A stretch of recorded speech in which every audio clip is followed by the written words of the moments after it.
자, 39번의 내용은 우리가 알고 있는 동면 있지, 겨울잠 자는 거. 그러니까 동면하고 수면이 다르다. 그 얘기를 하고 싶은 거. 이게 커다란 맥락이거든. 그래서 일단 동면과 수면이 다르다. 라고 하는 걸 이야기하고 싶다라는 거를 전제로 한번 보고 갑시다. 잠이라고 하는 것은 그냥 우리가 휴식을 취하는 것 그 이상이다. 더 많은 게 있다. 요거. 수면이라고 하는 것은 단지 휴식을 취하는 것 그 이상이다. 하나의 정말 흥미로운 사실이 있는데 그 사실은 우리가 다음과도 같다라고 한번 생각해 볼 수가 있다. 근데 그러한 사실이라고 하는 것은 흥미로운 게 뭐냐면 우리가 알고 있는 그러한 동물들, 근데 동물인데 일반적으로 겨울잠을 자는 거, 동면하는 거, 동면하다. 동면하는 이러한 동물들도 들여다보면 이러한 동물들은 일정한 수면을 갖는다, 수면의 시간을 갖는다라고 하는 게 굉장히 놀랍다. 그러면 여기서 왜 놀랍냐라고 일단 생각 한번 해보면 우리는 동면 이꼴 겨울잠, 그럼 겨울잠 이꼴 잠 이렇게 생각하는 거잖아. 근데 동면을 취하면서도 잠이라고 하는 게 또 여분으로 필요하다라고 하니까 그게 조금 재미있다. 라고 이렇게 표현을 하고 있는 거. 결국엔 우리는 근데 알고 있잖아. 동면하고 결국엔 잠이라고 하는 거는 같지 않다라는 거. 자, 위의 사실은 다가오는 건데 굉장히 놀랍게 다가올 수가 있다. 우리 모두에게. 왜냐하면 동면은 잠이라고 생각했는데 잠자는 시간이 따로 필요해 라고 얘기를 했으니까. 하지만 이러한 동면이라고 하는 것과 그리고 수면이라고 하는 것은 결국에는 똑같은 것이 전혀 아니다. 요 말을 하고 싶은 거네, 그자? 동면과 수면은 같은 게 아니다. 그리고 적어도 동면은 똑같은 게 아닌데 어느 관점에서 봤을 때라고 했을 때 신경과학적이나 아니면 신진대사의 측면에서 봤을 때는 걔네는 확실하게 동면과 잠은 동일하지가 않다. 그리고 동면이라고 하는 것은 자 더욱더 무엇과도 같은데 마취된 상태와도 같은 것이다. 동면 마취 상태. 자, 즉 그렇게 된 대상이 무의식이 되는 건데 우리가 이제 마취됐다고 한번 생각해보자. 그러면 의식은 없어. 그래서 무의식이긴 하지만 실제적으로 수면에 빠진 상태는 아니다. 그렇다 보니까 이러한 동면을 취하고 있는 동면하는 동물이 일반적으로 필요한데 한다. 어느 정도의 시간이 필요하다. 근데 우리가 전통적으로 생각했을 때 그런 수면의 시간이 반드시 필요하다. 동면은 마취 상태이고 잠자는 게 아니니 잠을 안 잘 수는 없잖아. 그러니 수면 상태가 반드시 필요하다. 그리고 그것은 더 커진 무의식에서의 매일매일의 수면이 필요한 것이다. 아까 보면 동면이라고 하는 건 무의식이라고 했지. 그러니까 무의식에서의 일반적인 수면 시간이 필요하다. 위에 거랑 똑같은 말이지, 그지? 얘네들은 잠은 못 잔다. 잠을 자는 시간이 아까 필요하다라고 이야기를 했었다, 그지? 일종의 수면 시간이 필요하다라고 했으니 더 커진 무의식 속에서 몇 시간씩 잠자는 게 필요하다. 그래서 첫 번째 5번까지가 나타내고 있는 게 일단은 동면하고 잠하고 같은 게 아니다. 그 얘기를 하고 싶었던 거고. 그 다음에 6번부터 또 다른 놀라움이라고 하는 게 있다. 그러면 약간 이제 소재가 바뀌는 거지. 또 다른 놀라움, 우리에게 있어가지고 또 다른 놀라움은 다음과도 같은 것이 있는데 곰이라고 하는 거. 자, 일반적으로 가장 유명한 그러한 겨울 잠을 자는 동물로 알려져 있는 이러한 곰이 여기서 끄면 안 되겠네. 자, 곰은 실제로는 동면을 취하는 게 아니다. 자, 그래서 우리가 일반적으로 동면한다, 겨울잠 잔다, 그럼 곰이 겨울잠 잔다, 라고 이렇게 생각을 하지만, 결국에 우리의 동물, 곰은 겨울잠을 자는 게 아니다. 자, 그럼 한번 들여다보면, 실제적인 왜 이렇게 우리가 동면을 취하는 게 아니다, 라고 얘기를 할 수가 있냐면, 실제적인 동면이라고 하는 것은 포함을 하고 있다. 엄청난 무의식과, 그러니까 조건이 두 가지가 붙네. 엄청난 무의식이라는 상태와, 그리고 급격한 저하가 있어야 되는데, 이제 체온에 있어서의 저하가 있어야 된다. 그리고 종종 그러한 체온은 이제 32도까지 내려가는데 화씨죠. 화씨 32도까지 내려가야 된다. 그럼 7번은 뭐냐 하면 동면에 있어서의 두 가지 조건.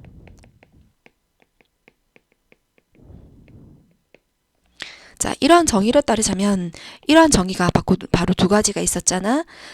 엄청난 무의식이 있어야 되는 거고 체온이 32도까지 떨어져야 된다라고 하는 거. 그러면 여기에서 그러한 정의가 나오니까 이 부분이 위치 문제로 한번 생각해 볼 수가 있겠네. 자, 그렇게 해서 이러한 정의에 따르자면 그러면 우리의 곰은 결국에는 동면을 하는 게 아니다. 왜냐하면 이러한 우리 곰의 체온이 유지가 되거든. 아까 보면 두 가지 조건이 있었지. 체온이 떨어져야 된다라고 하는 거. 그런데 안 떨어져. 유지가 돼. 그래서 거의 정상적인 상태에서 유지가 되어지고, 그리고 이러한 곰들은 쉽게 잠에서 깨거든. 아까 보면 무의식으로 마취된 상태가 돼야지만 동면이라 그랬잖아. 근데 마취된 상태가 아닌 듯 계속 쉽게 깨니까 얘네들은 동면을 하는 게 아니다. 그렇다 보니 그들의, 즉 우리 곰을 말하는 거겠네. 곰의 이러한 겨울잠이라고 하는 것은 실제적으로 불려질 수가 있는 건데 어떠한 상태이다. 어떠한 상태냐면 그냥 휴면 상태인 거지 동명 상태는 아닌 것이다. 요렇게 되지, 그지? 그래서 첫 번째, 일단 주제를 얘기하고 싶은 것은 동면과 수면 동일한 게 아니다라고 얘기를 하고 있고, 놀라움을 대상으로 두 가지 놀라움을 갖다가 설명을 하고 있단 말이야. 첫 번째 놀라움, 그 다음에 두 번째 놀라움. 근데 첫 번째 놀라움은 이거였지. 동면과 수면은 동일하지가 않아. 얘기를 하고 싶었던 거고, 그 다음에 두 번째 놀라우면 너네가 생각했을 때 우리 곰돌이가 우리 곰돌이가 일반적으로 겨울잠을 동면을 취한다라고 생각을 했는데 근데 얘 알고 봤더니 동면이 아니었더라. 그래서 깜짝 놀랬다. 그거가 등장을 해야 되는 거지, 그지? 그래서 동면의 상태는 어떤 것들이 유지가 돼야 되는 거냐 하면 조금 더 깊은 무의식이고, 그리고 마취된 상태와 같다 그러겠지, 그지? 응. 자, 그리고 이 곰돌이가 왜 이제 동면을 취하는 게 아니냐라고 이야기를 했을 때 요 앞부분에서 이제 그거가 나왔었죠, 그죠? 얘네들이 그러니까 동면의 두 가지 조건, 그게 중간에 끼었지, 그지? 동면의 두 가지 조건, 깊은 무의식이 있어야 되겠고, 그리고 난 다음에 두 번째로 체온이 섭씨가 아니라 화씨. 화씨 32도까지 떨어져야 되는데 우리 곰돌이는 유지가 되니까 요 두 가지로 봤을 때 우리 곰돌이는 동면 취하는 게 아니라 일반적으로 얘는 그냥 휴면 상태에 있다 라고 말하는 게 맞다. 요렇게 지금 정리되고 있는 거지. 자, 그러면 정리는 이렇게 했고 우리 중요한 거를 한번 보러 가자. 그러니까 첫 번째 본다면 이번 문장에서 여기에 이 형식 동사, 비동사가 등장했잖아. 그럼 이 절은 보어절이 될 수밖에 없어. 그러면 얘는 지금 절, 주어 동사가 또 등장하고 있으니 이때의 대신 보어절을 이끄는 접속사지, 그지? 자, 그렇게 하고, 근데 보호절 이끄는 접속사 안에 또다시 관계대명사절이 끼었다, 그지? 여기가 동사니까 우리는 고민 안 하고 관계대명사 주격, 그리고 관계대명사 주격 플러스 비동사는 생략이 가능하니 animals 다음에 이렇게 that are를 날려도 상관은 없을 것 같다.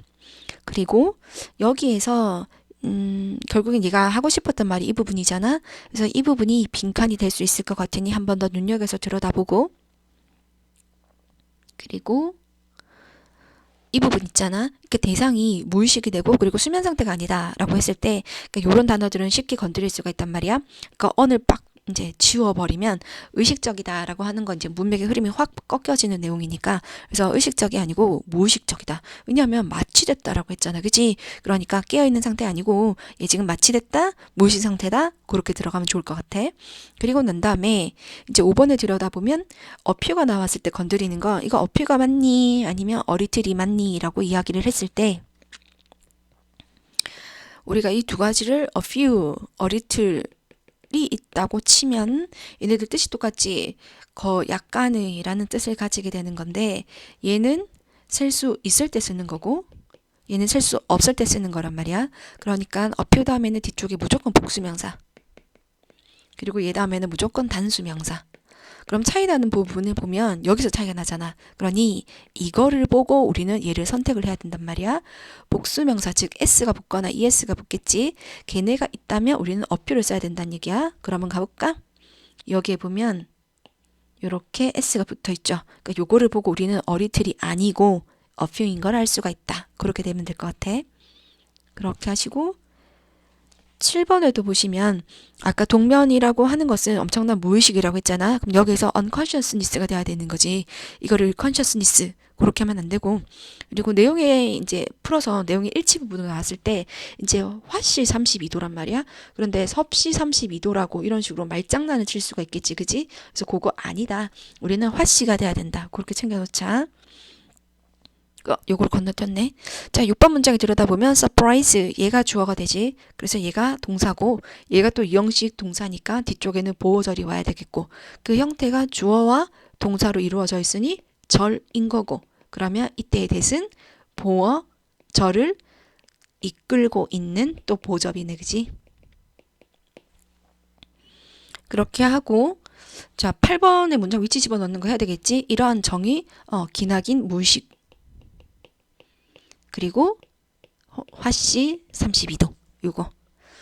그리고 여기에서 봤을 때 어떤 상태로 머물러 있다라고 할 때 우리가 stay 다음에 이제 형용사를 쓰거든. 그래서 normal이라고 하는 부사 쓰지 말고 normal이라고 하는 형용사 씁시다. 그리고 나머지 상태에서는 얘는 지금 보면 원래 콜이 5형식 동사였거든. 근데 그 5형식 동사에서 콜, 목적어, 목적격, 보어에서 목적어가 앞으로 끌려 올라간 수동태야. 그래서 주어, 그 다음에 얘는 수동태니까 be 플러스 pp인 콜도 바뀌고, 그 다음에 얘는 사라지고, 목적격 보호는 그대로 남아있는 그러한 형태. 그렇게 정리를 하시면 될 것 같고, 선생님은 이 정도 밑에 있는 이 부분 정도는 빈칸 문제로 낼 수도 있을 것 같으니 여기 한번 좀 신경 써서 들여다보면 어떨까 싶어. 자, 그렇게 해서 우리는 39번 마무리하자.